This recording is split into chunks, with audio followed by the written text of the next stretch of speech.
स्वागत है आप सभी का। आप देख रहे हैं आपका प्रोग्राम कहानी कुर्सी की। अब बात करते हैं व्यूअर्स योगी आदित्यनाथ की।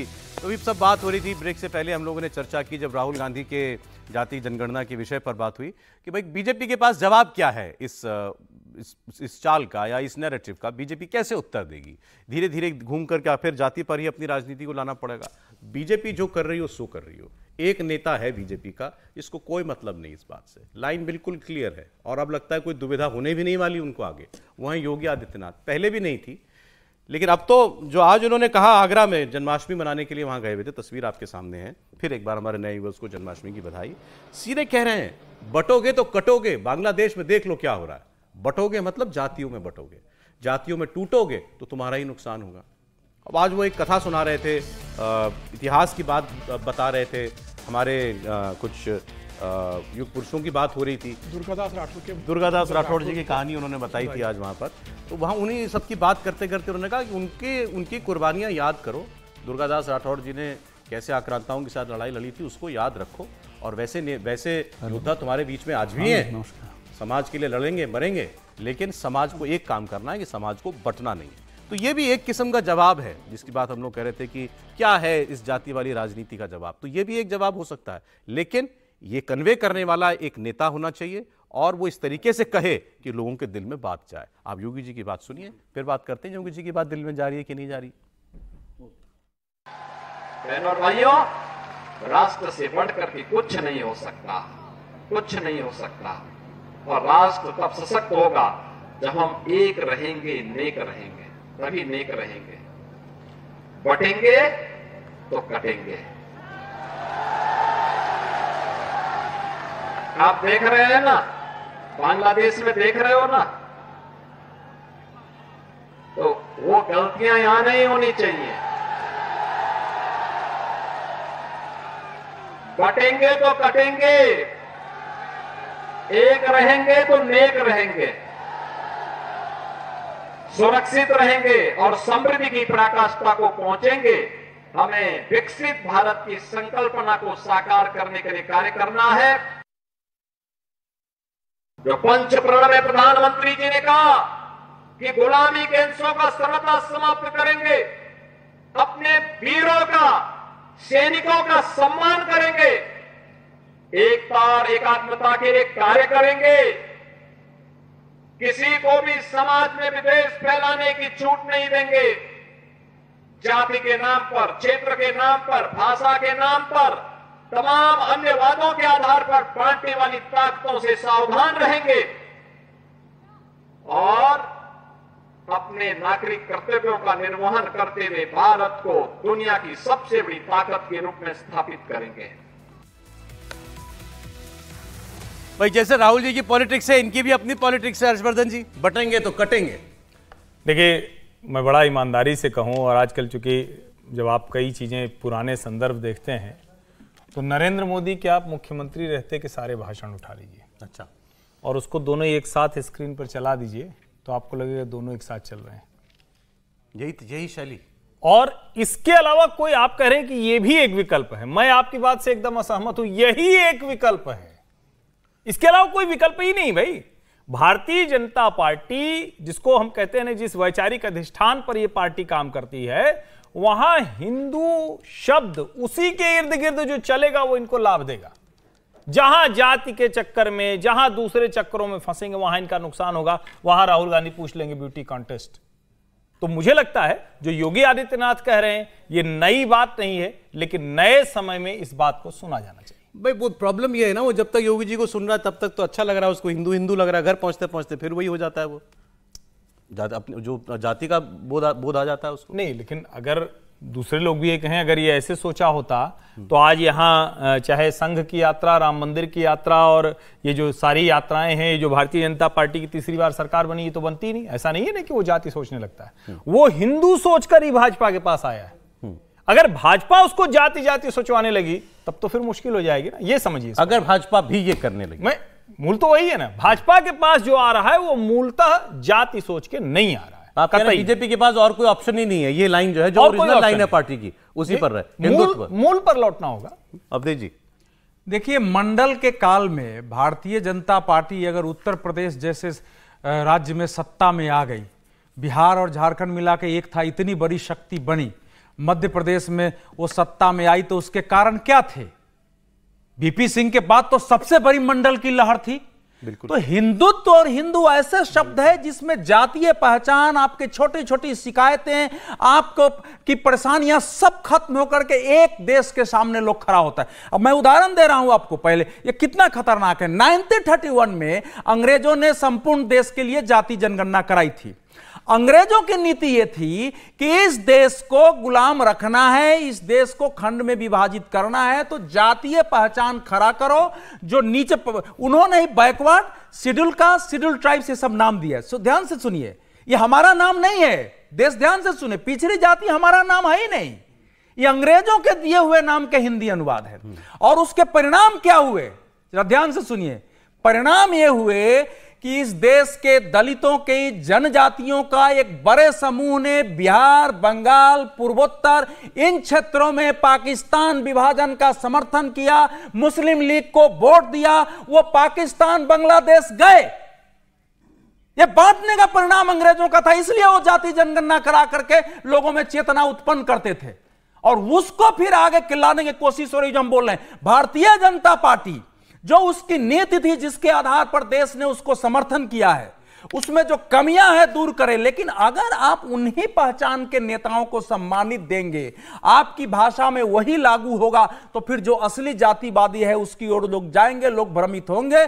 इससे निकलने की जरूरत है। राहुल गांधी का जवाब योगी आदित्यनाथ जो दे रहे थे, या राहुल नहीं, संपूर्ण देश में जातीय आधार पर देश को विभाजित कर राजनीति करने का जवाब जो योगी आदित्यनाथ जी दे रहे हैं यही है। यही पहले भी दिया जा चुका है। इसी अनुभव से नरेंद्र मोदी जैसे, आखिर उनकी जाति घांची है, कितनी संख्या है उनकी, सभी जातियों ने जाति से ऊपर उठकर, क्षेत्र से ऊपर उठकर उनको प्रधानमंत्री बनाया है। और साधारण स्थिति थी कि भारतीय जनता पार्टी अपनी बदौलत बहुमत पा जाए उस खंडित राजनीति में। वो क्या जाति के आधार पर हुआ था? नहीं हुआ था। तो देश जिस दौर से निकला है, यह दुर्भाग्य होगा कि भारतीय जनता पार्टी राजनीति के दबाव में आके फिर उसी दौर में देश को ले जाने की सहभागी बन रही है। नहीं, अब आपके साथ राजभर जैसे, निषाद जैसे नेता भी तो है ना, वो तो खाटी जाति वाले नेता हैं। क्यों आए? नहीं, क्यों आए? तो उनको समझाना चाहिए कि नहीं तुम पहले हिंदू हो। नहीं, ऐसा है, भारतीय जनता पार्टी को राजभर को लेने की आवश्यकता नहीं थी। आपका जब आत्मविश्वास डोलता है, जब आप ऐसे नेताओं को खड़े करते हैं अपनी पार्टी को क्यों महत्व नहीं देके दूसरे को, तो वो आपको ऐसा ही समझाते हैं और कई बार इर्द गिर्द जो है वो हवा बनाती है। अब एक उदाहरण मैं दे रहा हूं, वो तो तारीफ ही कर रहे हैं भाई आपकी। मैं सुना देता हूं, एक बार राजभर जी को सुना देता हूं, सुना दीजिए। समाजवादी पार्टी बीजेपी की भी टीम है सर। समाजवादी पार्टी कह रही है कि वो आपकी उत्तर तो सुन लो भैया, भी टीम है समर्थन में। एमएलसी के चुनाव में खुद एमएलसी अकेले जीते, अब 28 साल वाले को पर्चा भरवा रहे हैं। भूल गए? भरवाया ना, इसलिए समर्थन करने के लिए। कहां तक हम बतावें? रात को गुलदस्ता लेकर के मोदी जी, योगी जी से मिलेंगे और सड़क पर आकर के बीजेपी के खिलाफ बोलेंगे। अगला बयान भी सुना दीजिए। बीजेपी एक ऐसी पार्टी है, मुलायम सिंह को मुख्यमंत्री बनाने में सहयोग किया 89 में, याद होगा आप लोगों को। 89 में मुलायम सिंह यादव जी को मुख्यमंत्री बनाने का काम किया। बीजेपी ने मायावती जी को मुख्यमंत्री बनाने का काम किया। बीजेपी ने संजय निषाद जी को नेता बनाने का काम किया। बीजेपी ने अनुप्रिया पटेल जी को नेता बनाने का काम किया। बीजेपी ने ओम प्रकाश राजभर को नेता बनाने का काम किया। सपा बसपा कांग्रेस ने क्या किया? लोडर बनाया। यहां लीडर बन रहे हैं। आपकी परिभाषा से ये तारीफ कर रहे थे कि ताने मार रहे थे? नहीं, बीजेपी को ये तारीफ कर रहे थे कि हिंदू पर बात करने वाली पार्टी ने किसको किसको समय पर सपोर्ट किया है। जो जाति की बात कर रहे हैं वो किसको किया, यहां तक तो ऐसा ही है। लेकिन हम सोचे कि राजभर की दृष्टि बीजेपी की दृष्टि हो जाएगी, वो तात्कालिक राजनीति की दृष्टि, तो हमारी भूल होगी। तो इसीलिए भारतीय जनता पार्टी के प्रति जो देश ने विश्वास पैदा किया, लोगों में आत्मविश्वास हुआ, उसको बनाने का समय है। एक छोटा सा उदाहरण देके बता रहा हूं। देखिए, जो जाति हो रही है, 1931 के जनगणना में 4147 जाति बताया था अंग्रेजों ने। 4147 4147 और 2011 की जनगणना में 46 लाख से ऊपर जाति गोत्र आ गए। जाति व्यवस्था इतनी जटिल है कि किसी की हैसियत नहीं। एक उदाहरण और दे रहा हूं महाराष्ट्र की। 1931 में महाराष्ट्र में schedule caste, schedule tribes, OBC की जातियों की आने वाली संख्या 494 अंग्रेजों ने दिया था। और 2011 की जनगणना में कितनी है बताऊं जरा, देश ध्यान से सुन ले। 494 थी, 494 की। 4,28,677 जातियों का नाम इस सूची में, ये 2011 की लिस्ट बड़ा एक जरा इस पर बात करनी पड़ेगी। जातियां आ कहां से, कौन पैदा कर रहा है जातियां? ये नहीं अंग्रेज तो चले गए, अब इसका जातियां कैसे बढ़ती जा रही हैं? नहीं सर, अब देखिए ये बिल्कुल विषयांतर है, लेकिन इस पर बात करते हैं। भाई हम तो 4 वर्ण मानते हैं ना, कुल 4 वर्णों से निकले हुए हैं हम। उसमें गोत्र कुछ हो गए, फिर आप फंसा रहे हैं। नहीं समझे, कहां इतने तो कहां हो गए? अच्छा डिबेट है। 41 लाख कहां से पहुंच गए हम? मैं फिर कह रहा हूं, और मैंने कई बार इसको टीवी पर भी कहा है, मैं अपने से कहता हूं, दूसरे का क्यों कहें। हमारे नाम के आगे लगा है त्रिपाठी। अब हम कुछ और कर लें, हमको उसी तरह से देखा जाएगा। लेकिन मैं आपको बता रहा हूं कि हमारे अपने ब्राह्मणों में ही 3, 13, उसमें भी ऊपर का ब्राह्मण, नीचे का ब्राह्मण, इसके यहाँ शादी नहीं करेंगे, उसके यहाँ शादी नहीं करेंगे, अलग अलग क्षेत्र समाज के लिहाज से। महाराज जाति तो एक ही रहेगी ना, ब्राह्मण जाति एक भले एक हो, लेकिन उसके अंदर जो उपजातियां हैं, जैसे आप ये कह रहे हैं ना, किसी ब्राह्मण के अंदर कौन सी उपजाति है? नहीं है ना, कौन सी? मैं तो कह रहा हूं ना कि एक दूसरे से रोटी बेटी का संबंध तक नहीं करते थे। और कितनी मैं बता दूं, अभी आप एक क्षेत्र का दूसरे क्षेत्र में नहीं करता है। जाति के आधार पर वरना 4 लाख 5 लाख जातियां कहां से हो जाएंगी? मैं तो जानना चाह रहा हूं कहां से होगी? कोई तरीका नहीं। यहां तो ये भी नहीं कि कोई अभी आके उपजातियां हैं, वो जातियां क्या? गांधी जी कहते थे कि जाति हमारी देश की ताकत थी, जाति भेद के कारण ताकत कमजोर हुई। जो जाति थी वो सबके दायित्व बने हुए थे, उस दायित्व के अनुसार काम करते थे। सर ध्यान रखिए, दायित्व के कार्य के अनुसार जो है वर्णों से जातियां विकसित सर व्हाटएवर, अगर वो भी थे तो भी कहा इसका तो अंत ही नहीं है। नहीं, लेकिन ये बात आज से 40 साल बाद मेरा बेटा बहस कर रहा होगा, तब तक हो सकता है 1.5 करोड़ जातियां होंगी। एक शोध का विषय था, इसीलिए जब अल्बेरुनी ने केवल 4 जाति की बात की, वो तो 1100 ईस्वी में आया। बहस मैं इसलिए करवा रहा हूं क्योंकि एक तो जानकार लोग हैं, विद्वान लोग हैं, दूसरा राहुल गांधी जी का जो कोर आइडिया है वो यही जानना चाहते हैं ना, तो उनके सामने भी यही डेटा आएगा। आप सर्वे जब कराओगे, कोई भी कराएगा, तो कोई और डेटा थोड़ी आएगा, यही डेटा निकल के सामने आएगा। तो कह रहा हूं, वो डेटा छोड़िए ना, बिहार में जनगणना हो गई, आंकड़ा आ गया, उससे क्या निकला भाई? बेवजह आप करेंगे राहुल गांधी बहुत बड़ा एजेंडा देश को दे दिए। नहीं, भाजपा को आक्रामक होकर इसका जवाब देना पड़ेगा। हर्षवर्धन जी, वहां की सरकार ने 75% रिजर्वेशन आधार पर देने की कोशिश सुप्रीम कोर्ट ने खत्म किया है। ये कोशिश आगे भी होने वाली है। विजय जी भी सोशल जस्टिस में यकीन रखते हैं, हम सब यकीन रखते हैं। सभी लोग थोड़ा ज्यादा रखते हैं। नहीं, सब लोग रखते हैं, मैं कोई उसमें सोशल जस्टिस पे नहीं। ये तो एक तो हो गया नैरेटिव, बटोगे तो कटोगे। दूसरा जो अभी हमने यहाँ बहस की, देखो वो तो योगी जी का यूएसपी है कि जिस पर वो काम कर रहे हैं। और ये जो हर्ष जी ने बात की कि प्रधानमंत्री जी भी जब बोलते थे पहले तो ऐसा बोलते थे। 90s को याद कीजिए, अशोक सिंघल साहब विश्व हिंदू परिषद के अंतर्राष्ट्रीय अध्यक्ष होते थे और वो पूरा राम जन्मभूमि आंदोलन को उन्होंने चलाया।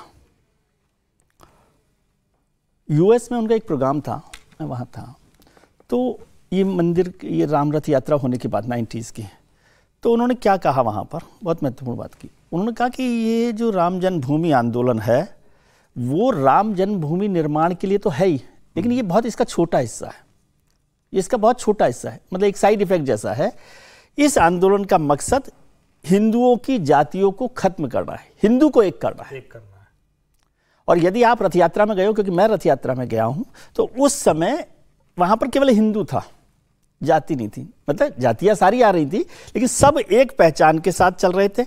और शायद वो वजह रही होगी कि जब कामेश्वर चौपाल ने पहली ईंट रखी जो दलित जाति से है, तो किसी ने विरोध नहीं किया। राम मंदिर का निर्माण हो रहा है, विश्व हिंदू परिषद है, अपर कास्ट हो रही है, ये लोग मैं कह रहा हूँ कि आपके पास आपको बात करने का वो ही नहीं है, जवाब ही आप ठीक से नहीं दे रहे। यही बात मैं कह रहा हूँ ना कि बीजेपी जो है राहुल गांधी की बात का जवाब ठीक से नहीं दे रही। अब कामेश्वर चौपाल यदि पहली शिला रखते हैं राम मंदिर निर्माण की, समझे, तो फिर किस जाति पर आप बात कर रहे हैं? लेकिन क्या ये जवाब भारतीय जनता पार्टी देती है? आप उसको बालक बुद्धि कहकर राहुल गांधी को ये उसको जवाब नहीं देता है ना। दूसरी बात, एक और चीज समझ लीजिए, जो सोशल जस्टिस की बात है, हम लोग कहते हैं देश बढ़ जाएगा, 90s में मंडल कमीशन जब आया तो बहुत आंदोलन हुआ, हंगामा हुआ, मैंने देखा लोगों को चलते हुए भी, लड़ाई लड़ते हुए भी। तो क्या देश बट गया? क्या नहीं बटा ना। वो एक इनिशियल रिएक्शन होता है। और इसको बेसिक समझ लीजिए कि जाके पैर ना फटे विवाई, वो का जाने पीर पर है। जो पिछड़ों में पिछड़ी जातियां हैं, उनकी तकलीफ को जगह आप नहीं समझेंगे। बाला साहब देवरस को समझिए। बाला साहब देवरस ने पुणे की व्याख्यान माला में कहा कि ये छुआछूत जब तक है ना, इससे बड़ा कोई पाप नहीं है। और उस तकलीफ को समझिए। और वो बात मोहन भागवत कहते हैं 2020-22 में कि वो 2000 साल का जो उनके साथ हमने अत्याचार किया है, उसको जब तक खत्म नहीं होगा तब तक। तो वो जो पीड़ा है ना, आप इसको जातियों में बांटने की बात मत समझिए। जो पिछड़े से जिसको आज भी मौका नहीं मिला है, संविधान ने उसकी एक रेमेडी दे दी, नहीं दी ना, उसकी रेमेडी का आगे वाला हिस्सा ही है भाई। रेमेडी दी, उससे बहुत सारे लोग आगे आ गए ना। ओबीसी भी आ गए, एससी भी आ गए, एसटी भी आ गए। हम बोलते ओबीसी की बात कर रहे हैं, ओबीसी की बात कर रहे हैं। अब उसमें भी ओबीसी में बहुत सारे लोग पीछे रह गए हैं, तो उनको नहीं मिले मौका। बिल्कुल मिले। तो फिर इससे देश कहां बट रहा है? नहीं, मौका मिले क्या होगा? तो उसी के लिए जातिगत जनगणना आप करवा रहे हैं। तो जातीय जनगणना के बाद आपके पास एक फिगर आ रहा है कि भाई ये लोग पिछड़े रह गए।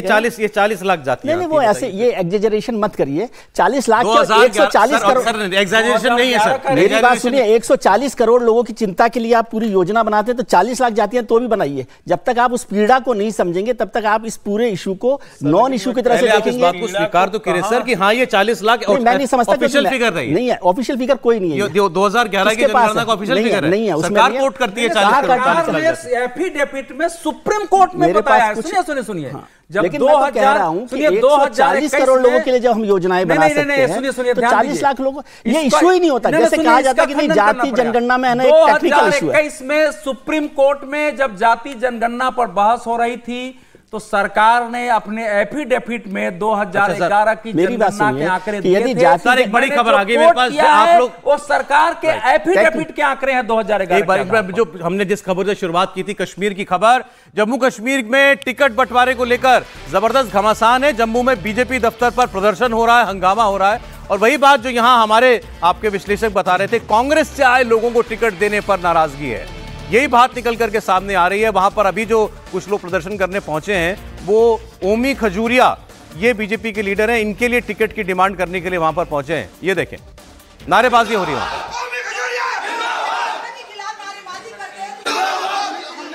और रविंद्र रैना ने इस पर क्या कहा है, आपको सुनाते हैं। ऐसी स्थिति नहीं आनी चाहिए।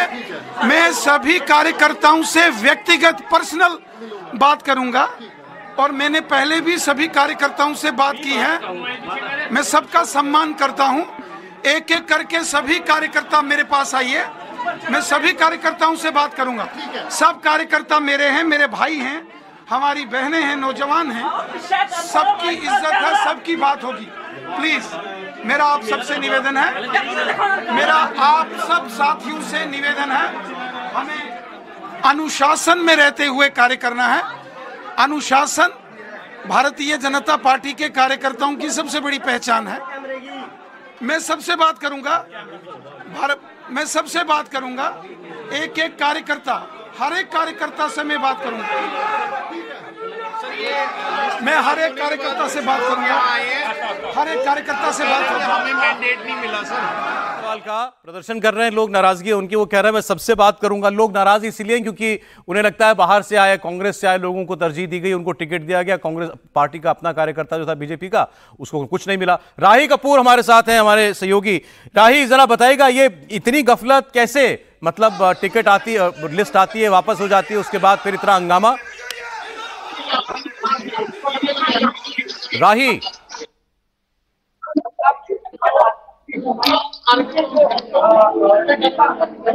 समीर जी, बात तो वही निकली जो आप लोग चर्चा कर रहे थे। देखिए, भारतीय जनता पार्टी के अंदर एक बहुत बड़ी समस्या है कि आप मतलब बाहर से लोगों को लाके टिकट दे रहे हो। आप देखिए, राज्यसभा आपने भेजा, मैक्सिमम लोग आपने राज्यसभा में, हरियाणा में किरण चौधरी आई तो आपने उसको राज्यसभा भेज दिया। मनन मिश्रा को बिहार में आपने राज्यसभा भेजा। आप लुधियाना से चुनाव हार गए, बिट्टू कांग्रेस से आए थे, मंत्री बने, आपने उसको राज्यसभा बनाकर भेज दिया। अशोक चव्हाण को आप राज्यसभा भेज देते हो। तो मुझे 2014 के एक याद आ रहा है, एक बड़े नेता ने भारतीय जनता पार्टी, उनका नाम का जिक्र नहीं करूंगा, तो अभी जैसे योगी जी कह रहे थे ना, बटेंगे तो कटेंगे, तो उन्होंने 2014 में कहा था बांटेंगे तो बनेंगे, लाएंगे तो पाएंगे। जब दूसरे दलों के नेताओं को लाने की जब बात हुई थी, तो उन्होंने कहा था कि भाई लाएंगे तो हम पाएंगे, क्योंकि जब मैं हरियाणा के चुनाव का जिक्र कर देता हूं, 2014 में जगदीश मुखी भारतीय जनता पार्टी के प्रभारी थे। तो उनसे पूछा गया कि हरियाणा में खट्टर साहब की 10 साल की सरकार है, आप कैसे निपटोगे? तो उन्होंने कहा हमारे पास 2 चीजों की यूएसपी है। तो पत्रकारों ने पूछा बताइए, बोले एक तो प्रधानमंत्री नरेंद्र मोदी है और दूसरे दलों से आए हुए जो नेता वो हमारी यूएसपी है। हम प्रधानमंत्री मोदी के नाम पे और दूसरे दलों से आए हुए नेताओं के दम पर चुनाव जीतने वाले हैं। जब हरियाणा का प्रभारी सार्वजनिक रूप से यह कह सकता है कि हम सरकार दूसरे दलों के दम पर बनाएंगे और इसे वो अपनी यूएसपी मानती है पार्टी, तो पार्टी के बाद आप देखिए 2014 से कैसे लोग पार्टी में आ रहे हैं। और आज हेमंत सोरेन को लेके आप भी देखिए, जो हरियाणा के जो झारखंड के प्रभारी सहप्रभारी बनाए गए, आसाम के मुख्यमंत्री हेमंत बिस्वा शर्मा, उन्होंने आज क्या बयान दिया है? उन्होंने कहा कि चंपई सोरेन आएंगे तो भाजपा का स्वागत है, हेमंत सोरेन भी आएंगे तो भी हम उनका स्वागत करेंगे। तो जिस हेमंत सोरेन को आप भ्रष्टाचारी बता रहे थे, जो जेल में गए हो, आप सरेआम कह रहे हो कि अगर वो हमारी पार्टी में आएंगे तो उनका स्वागत है। तो आप एक क्या संदेश देना चाह रहे हो भारतीय जनता पार्टी के कार्यकर्ताओं को? कुछ नाराज कार्यकर्ताओं की बात हम सुन पार्टी को देखना पड़ेगा कि जो कार्यकर्ता जो लोग प्रदर्शन कर रहे हैं उन्हीं की बात सुनते हैं। आज जब कैंडिडेचर अनाउंस होता है, आप किसी को भी टिकट दे दो, हम ये कहते हैं कि भारतीय जनता पार्टी के कार्यकर्ता को आप टिकट दो। जो पहले मुझे बताए भारतीय जनता पार्टी का कौन सा ऐसा क्राइटेरिया है, कौन सा क्राइटेरिया बनाया है जिससे भारतीय जनता पार्टी को कैंडिडेचर दिया जाता है? मुझे बताइए, क्या वो ऐसी चेकलिस्ट बनाई है भारतीय जनता पार्टी ने? आखिर क्या पैरामीटर है? अगर ओमी खजूरिया को टिकट नहीं मिली है तो क्या कारण है उनको टिकट नहीं मिलने की? पहले हमें यह पता चले। अगर किसी 40 साल का ओमी खजूरिया जिला अध्यक्ष है जम्मू नॉर्थ जिला के, और जम्मू नॉर्थ कंस्टिट्यूंसी से वो दावा रखते थे कि मुझे टिकट मिलेगी, और कहीं ना कहीं अरविंदर रैना जी ने उनको आश्वस्त किया था कि अगर जम्मू नॉर्थ से कोई इलेक्शन लड़ेगा तो वो ओमी खजूरिया जी लड़ेंगे। आखिर ऐसा रातों रात क्या हो गया? आप सर्वे कराते हैं, आप रात को सर्वे कराते हैं, आप दिन में सर्वे कराते हैं, आप पोलिंग कराते हैं। कार्यकर्ताओं को बताइए आपको कितने वोट मिले हैं? ओमी खजूरिया को 95 वोट मिले हैं और जिसको टिकट देगी उसको 12 वोट मिले हैं। कौन सा सर्वे ऐसा है? पहले मुझे ये पता चले। ये सारे आपको मिलता है वो खुश, कोई ना कोई छूटता है, नाराजगी तो होती है, लेकिन यहां मामला थोड़ा बड़ा दिखाई दे रहा है क्योंकि लिस्ट जारी हो चुकी थी, फिर लिस्ट वापस लेना पड़ा। मतलब पता था पार्टी को कि खूब हंगामा होगा। जोड़िए से लोग आ रहे हैं। क्या रोष प्रकट कर रहे हो आप? मेरा रोष प्रकट होना ही है। मैं 18 साल से, जैसे एक बच्चा स्कूल में निकल के जाता है, मैं सुबह से लेकर शाम तक बात। अच्छा, आप दिख रहे हैं राई, मेरी आवाज मिल रही है राई आपको? हाँ जी बिल्कुल सर, मिल रही है। आप बताइए जरा वहां लोग क्या कह रहे हैं, इतनी नाराजगी किस लिए?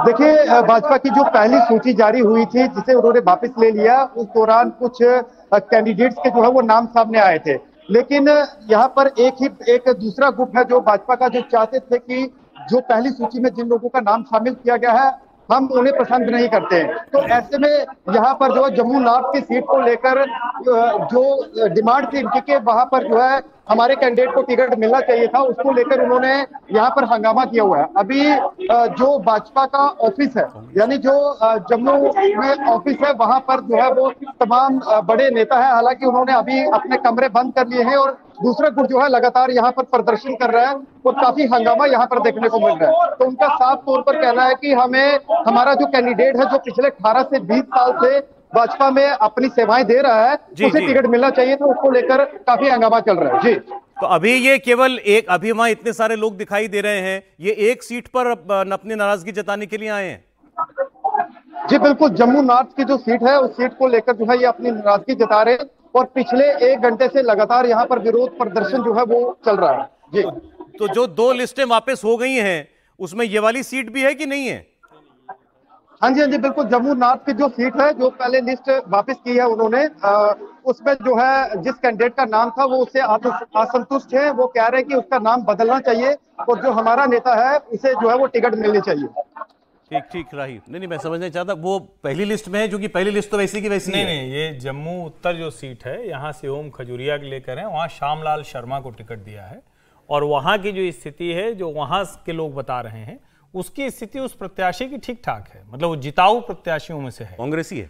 अब ये एक ऐसा सवाल है जिसका जवाब थोड़ा सा कठिन हो जाता है, जैसे अभी समीर जी कह रहे थे, तो इस वाले पे जाएंगे तब तो 14 और 19 में उत्तर प्रदेश में किसी को टिकट ही नहीं देना चाहिए था। मेरा मानना है कि कोई भी पार्टी जब बड़ी होती है तो उसको यही संतुलन करना होता है। मैं हमेशा कहता हूं कि राज्यसभा और विधान परिषद किसी भी पार्टी को दूसरे दल से आए हुए व्यक्ति को नहीं देना चाहिए।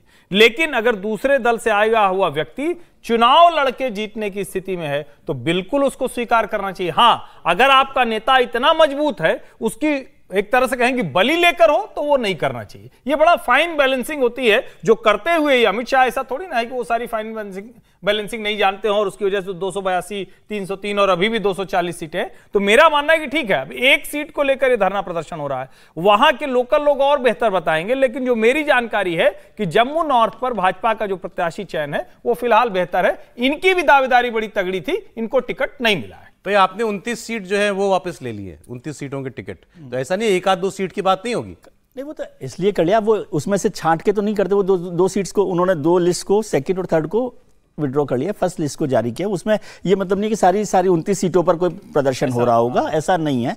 लेकिन और ये ऐसा आमतौर पर होता है कि जब कैंडिडेट का अनाउंसमेंट होता है और खासतौर से विधानसभा के मसले पर, तो वहां जिनको नहीं मिल रहा होता वो प्रदर्शन करते हैं। फिर थोड़े दिनों बाद हो सकता है कि वो लोग नाराजगी जो है खत्म हो जाए। लेकिन वही बात है कि फाइन बैलेंसिंग आप कैसे कर सकते हैं दोनों के बीच में। और ये जब से अमित शाह साहब देख रहे हैं पूरा, तो उन्होंने कहा तो पहला ही क्राइटेरिया है विनेबिलिटी जी। और विनेबिलिटी किसी भी पॉलिटिकल पार्टी के लिए जरूरी, अच्छे कैंडिडेट लिया है और हार कर चलते गए तो क्या करेंगे। विनेबिलिटी एक कैंडिडेट है। लेकिन मैं इस बात से बहुत सहमत हूं कि राज्यसभा और विधान परिषद के जो टिकट है ना, वो दूसरी पार्टी के लोगों को नहीं देना चाहिए। जैसे जिक्र किया समीर साहब ने, उसमें मिलिंद देवड़ा साहब भी और हैं, और भी लोग आए हैं, तो जो लोग जिता सकते हैं उनका तो ठीक है। और उसमें लेकिन जम्मू नॉर्थ तो इस दूसरी लिस्ट में है ही नहीं, वापस हो गया इसका मतलब। वो भी नहीं, पहली लिस्ट में है ना, वो पहली लिस्ट में है। जो लिस्ट जो अब जो फ्रेश लिस्ट निकाली, अब एक ही लिस्ट निकली हुई ना, 14 वाली। अब 15 नाम है केवल, उसमें नहीं है। अच्छा, उस 15 में नहीं है, उसमें है ही नहीं। वो अभी ये सोच रहे होंगे, कंसीडरेशन दबाव बना रहे होंगे ना, कंसीडरेशन के लिए। कई बार होता है ना। सुनिए, हर्षवर्धन जी जरा ज्यादा सकारात्मक दृष्टि से देखते हैं। इधर भारतीय जनता पार्टी की टिकट, अब कर्नाटक में पहली लिस्ट जारी होने के बाद क्या हुआ? हंगामा हुआ, यूपी में तो आपने ज्यादा चेंज नहीं किया, परिणाम क्या हुआ आप देखिए। हिमाचल में आ जाइए, सुनिए जरा, हिमाचल में आ जाइए। हिमाचल में टिकट का विद्रोह हुआ, पार्टी ने चेंज नहीं किया। और आप जरा वहां का परिणाम देख लीजिए, 21 सीटों पर बीजेपी की 21 सीटों पर उनके अपने विद्रोहियों ने पार्टी को हरा दिया।